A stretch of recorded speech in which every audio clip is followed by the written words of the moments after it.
Yellow mga katigangs. Nasa trabaho na naman.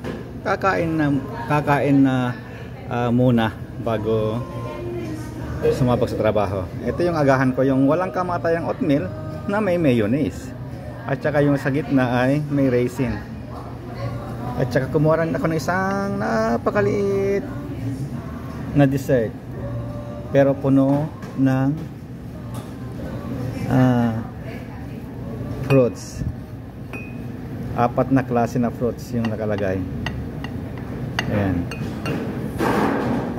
At saka itong base nito, masarap ito eh. Ito. Anong tawag ito? Masarap ito eh, malinamnam. Parang may ginawa sa powder na milk. At saka aking panulak ay ang walang kamatayang brewed coffee, decaf. Basta may decaf ako ang kinukuha ko. Kahit sa bahay decaf.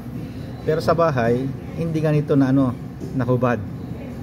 Sa bahay mayroon siyang creamer, mayroon siyang sweetener na na honey din. Pero dito hindi, yan lang. Kasi ang aking honey ay para dito.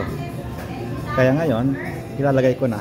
Okay, bye bye mga katigang. Kita-kits tayo mamaya ulit.